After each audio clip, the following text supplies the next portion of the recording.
আজকের ভিডিওটা না হয়ে একটু অন্যভাবে শুরু করা যাক। সো হ্যালো এভরিওয়ান, আমি আবারও চলে এলাম তোমাদের সামনে একটা নতুন ভিডিও নিয়ে।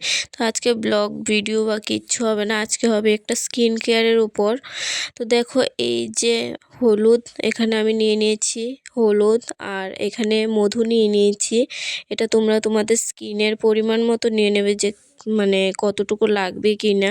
আর মধুটা হলুদের মিশ্রণটা যেন একদম ঘনও না হয়ে যায় বা একদম পাতলাও না হয়ে যায়, যেন স্কিনের ওপর ভালোভাবে অ্যাপ্লাই করতে পারো।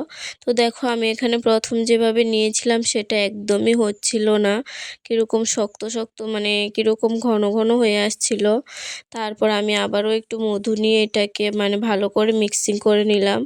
তো দেখো, ঠিক এরকম করে মিক্সিং করে তারপর এটা তোমরা তোমাদের ফেসে অ্যাপ্লাই করবে।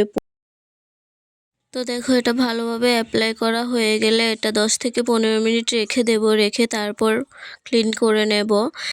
তো দেখো, আমি একদম স্নান করে চলে এসেছি। তো দেখো, রেজাল্ট তোমাদের সামনেই প্রথমে দেওয়ার পর একটু হালকা হালকা জ্বালা করছিল, আমি ভেবেছিলাম কিনাকিট, কিন্তু এখন তো ধুয়ে পুরো অবাক। তোমরা অবশ্যই তোমাদের স্কিন কেয়ার রুটিনে অ্যাড করতে পারো। তো ভিডিওটা এই পর্যন্তই, সবাইকে টাটা, বাই।